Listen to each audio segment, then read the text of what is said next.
Hi guys.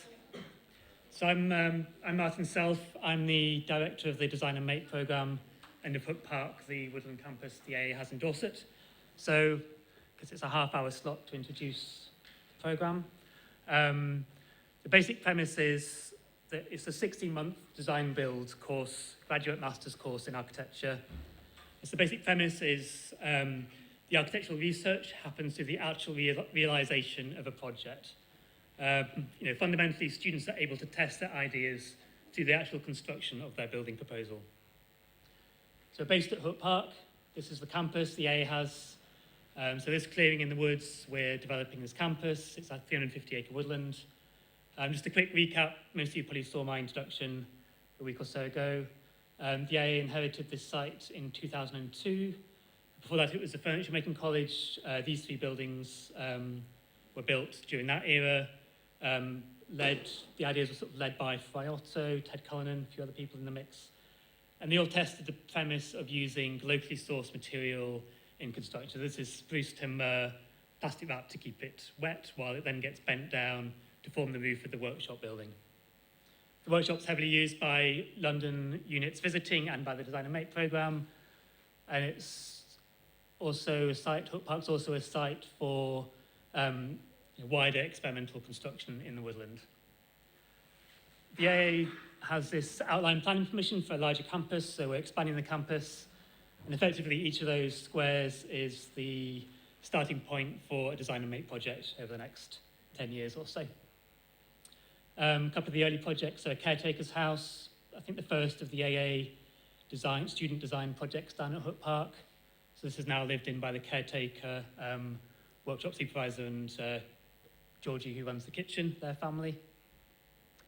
The second project was what we call the big shed, so a big assembly workshop. So here, large trusses being fabricated, lifted up, clad, making this big open space that we use for larger scale construction work.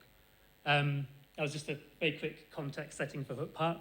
So the programme itself, I guess, is driven by the premise of making as design. So conventionally, design as an activity tends to be abstracted. You do it at a desk, in a room, at a computer. You're detached from the physical reality of your site, your materials, the actual realisation of the construction. We're trying to test something different. We're trying to test integrating the making process with the design process in lots of different ways. To sort of underline that, a couple of quotations. So Paulo Freire, the sort of educationalist, philosopher, statement here: when a word is deprived of its dimension of action, reflection automatically suffers as well. The word is changed into idle chatter, into verbalism, into an alienating blah. So this premise, the necessity of action, runs alongside a principle that we have of embodiment, that we're enacting things and we're using our bodies as part of the learning process. That engagement in the material world through the body is fundamental as a part of thought. The argument kind of captured here a bit by Sennett, talking about craftsmanship. The craftsman's way of working provides forethought and anchor in material reality, enacted through the special human condition of being engaged. Motivation for this engagement comes from the drive for metamorphosis, the drive to change form. So as a species, as a technologized species, we have this amazing capacity to enact more, metamorphosis. Our capacity to move stuff around is immense. And through our embodied interaction with the world, we are able to understand physical actions in a very intimate way at a fundamental level. We can share an understanding of the physical world through our own bodies. Like looking at this image, we can inevitably share the experience that the people are having, and also more kind of viscerally, we appreciate the physical actions that are going on. Wolflin, the 19th century German art theorist, in his theory about the sort of judgment of architecture, he saw the body as being fundamental to how we aesthetically interpret architecture. So he's arguing to interpret spatial form aesthetically, we have to respond vicariously through our senses, share in it with our bodily organisation. If we were purely visual beings, we would always be denied an aesthetic judgment of the physical world. So he sees our body as being core to how we interpret spatial form. So we interpret spatial form through movement, through forces, through our visceral, physical interaction with the concrete world. And we, in the course, would argue that this extends to all architectural concerns of space, of light and structure, and so on. So as design, to design as an architect draws on intuitions about the world that are best derived through actual kinesthetic engagement in the stuff of architecture, including in particular by exposing yourself to that stuff during construction. That is the premise of Design and Make, that the making of architecture is a fundamental part of design. So in the course, we aim to maximize the opportunities for reciprocation between making and design. This, I guess, leads to another interest where the acts of making actually become explicit, are actually manifested in the constructed output. You can kind of see two extremes there in a way, both in some way kind of optimized of engineering constructions, but on the right-hand side, a much more kind of ad hocist and expressive outcome of the process of its making. Okay, that was just a few ideas just to kind of, I suppose, set the scene. So the program itself, titled Design and Make, for obvious reasons, I guess it sits in a context of sort of globally programs that are running design build agendas, students who go out and design and build. I think we're unique in doing that at a master's, at a post-professional level. Most of these programs are they're either shorter courses or doing it at an undergraduate level. Within the AA, we also sit in a context of a rich history of one-to-one work. So this very space outside these windows, there's a long history going back decades of large-scale prototyping work, tutors, students testing their ideas at full scale. Okay, so for Design and Make students, there are 4 realms for the visceral engagement I was talking about earlier. Because we live, work, design, build at our site, those engagements are very immediate. Putting them in these 4 categories. So materially, we live, we work in a woodland. It's not our only source of material, obviously, but it allows us to engage very closely. So here there's Megan, a student, working with Jez, the estate manager, and 2 foresters. The ambition of the architecture can be driven and embedded very much in the material sourcing. And that has lots of consequences, which we'll talk about in a minute. We have a sawmill on site, so we're able to process felled trees very effectively and produce construction material. I think I showed this last week, so this is the map of the estate, the species distribution, and the timing plan for when those trees get felled. Okay, multiply those together, you have the material source for the next 25 years. Okay, so materiality is one aspect. We have a directness too. I guess that there's a spectrum from just material stuff through to what you gain from actually working with it at construction scale. So handling material, again, it's a visceral thing. You're learning about the physicality of the material, its grain, its properties, its strength, its stiffnesses, and its mass and its weight. It's very difficult when you're model making to get a real appreciation of full-scale structural performance. And I guess, within those construction exercises, you're also experiencing spatiality at a larger scale. Environmental concerns are very immediate. So again, we're living in the environment that we are designing for. So we do experience the seasons, we experience the mud and the rain, and the sun and the wind.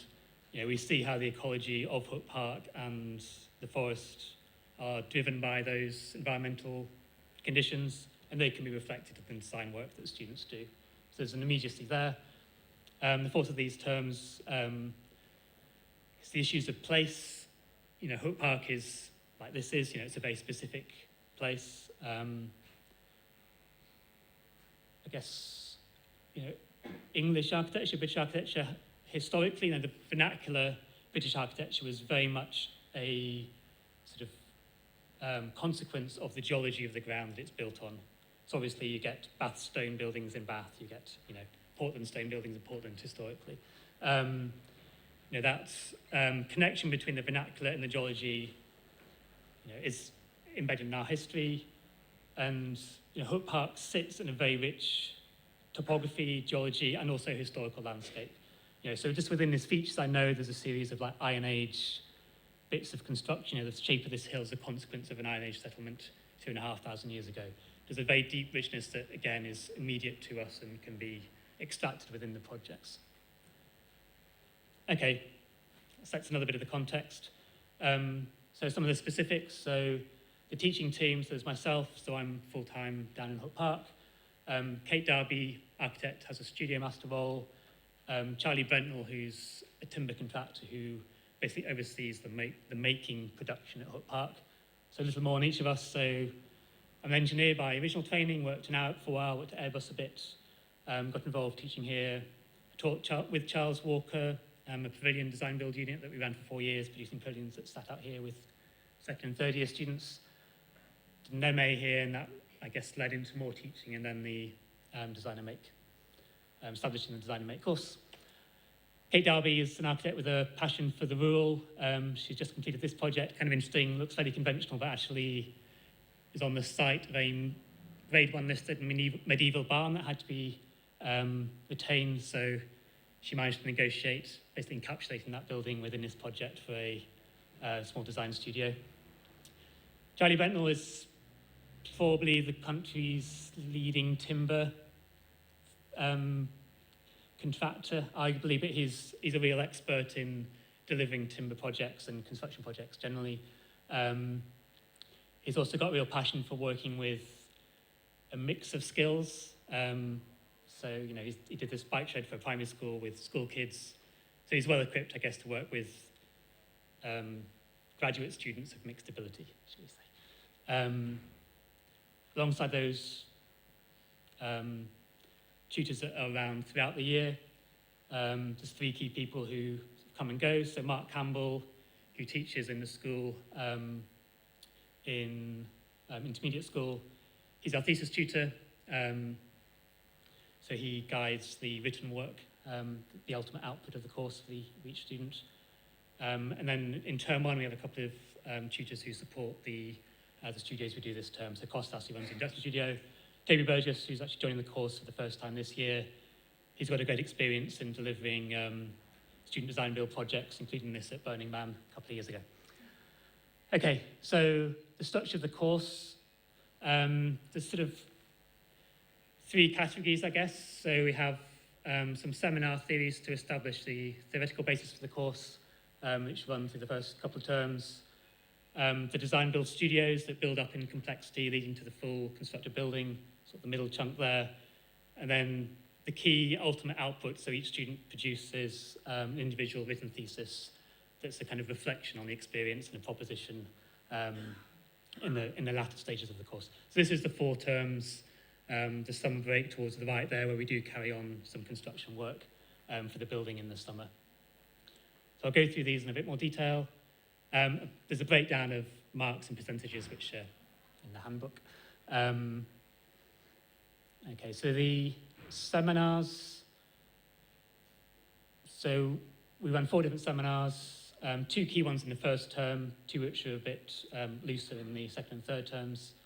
So the Making is Design course, you know, it's a bit like an extension of the arguments I was presenting earlier. So, you know, what is the role of craft thinking in architecture?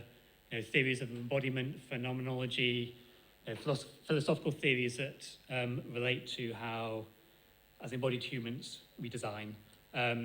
Relationships to computation and contemporary design theories, and a study of emerging design practices that are themselves integrating making and design. So they kind of sit within those seminar sessions. You know, it's a reading and writing class. We ask each student to present each week within these topics. Agendas of realism. Now the aim here is to, I suppose, give our international student intake a sense of the kind of intellectual issues relating to specifically working in the English rural context.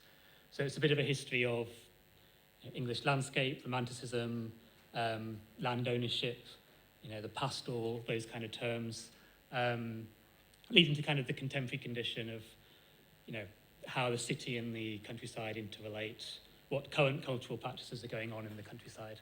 So Josh Smith, he's a researcher at Exeter University. He teaches this course.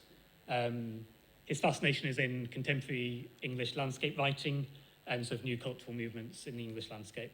It's basically a way of just giving the design and make students a kind of cultural location for working at Hooke Park.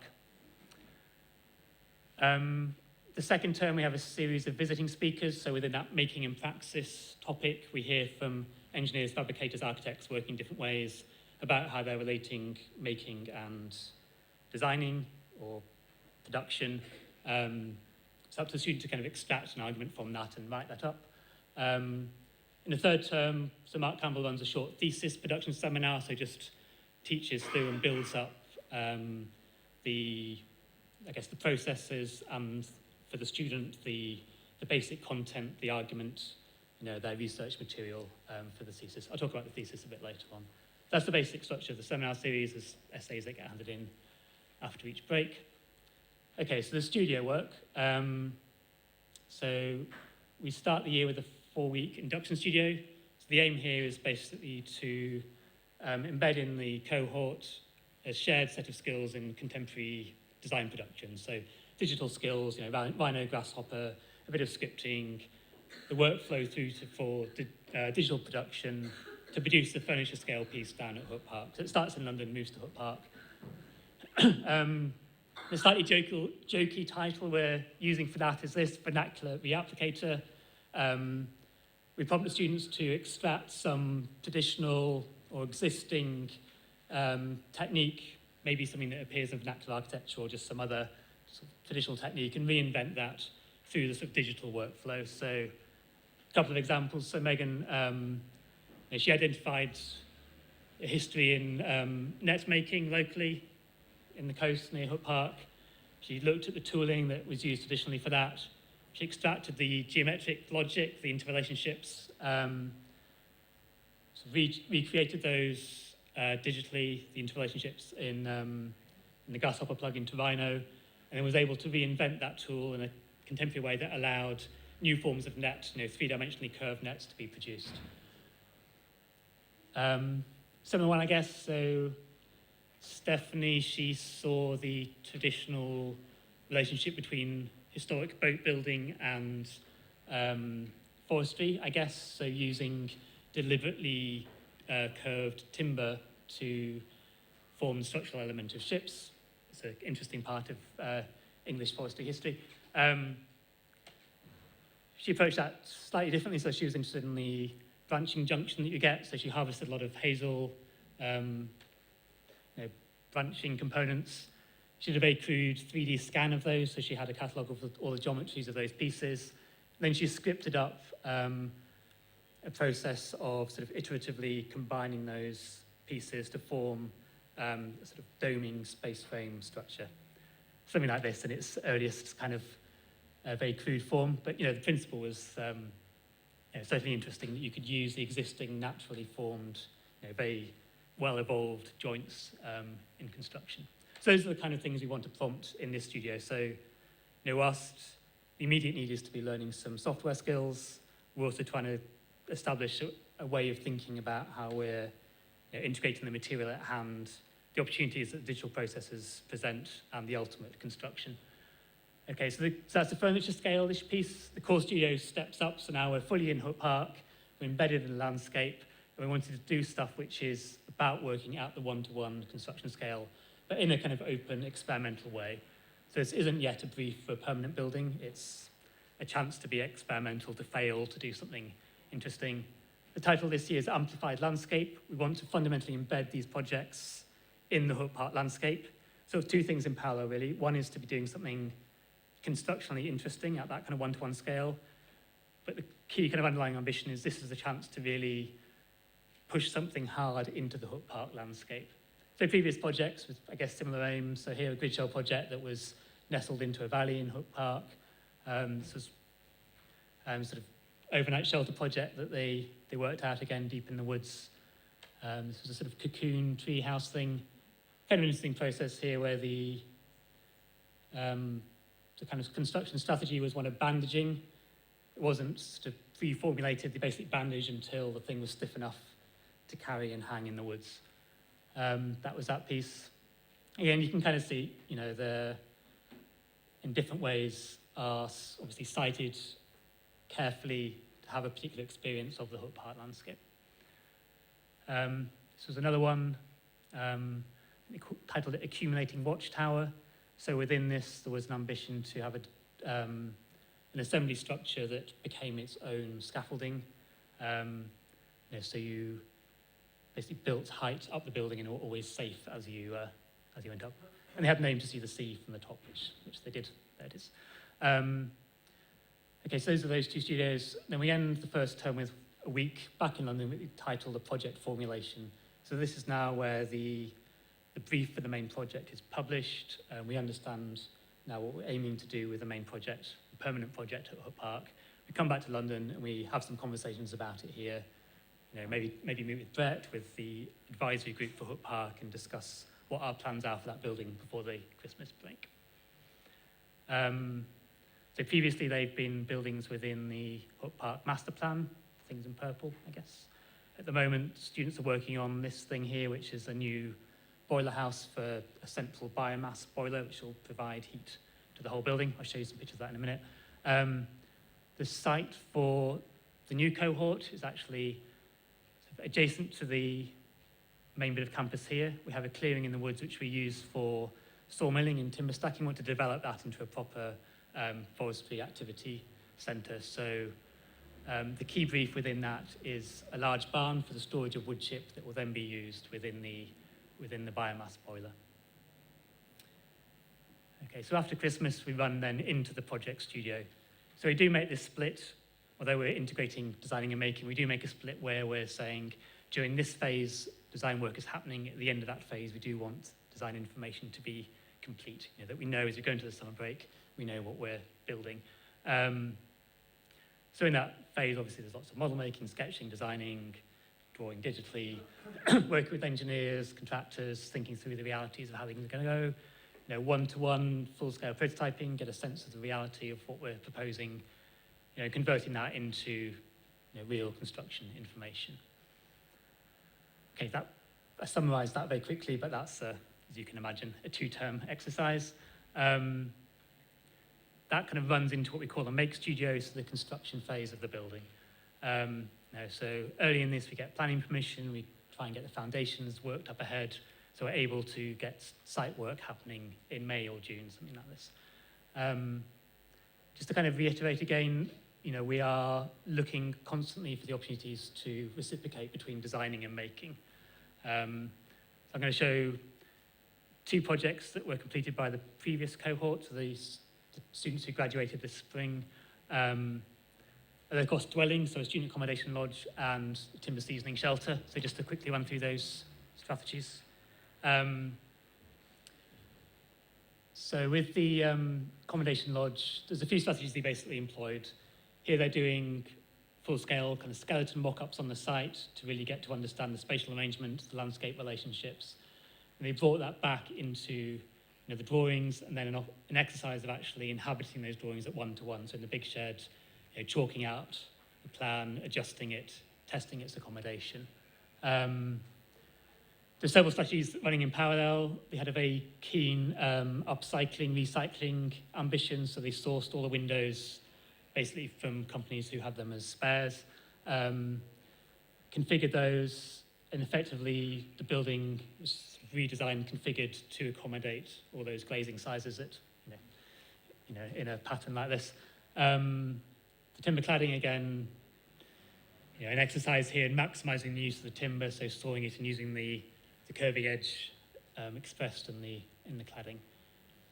So students are actively doing the vast majority of the construction work on this. This is sort of through last autumn and the completion of the project. So now it's being lived in by two of the current design and make students on the site. The timber seasoning shelter was deliberately a very different brief, not an accommodation building, not something that's going to be lived in, a canopy for the air drying of timber.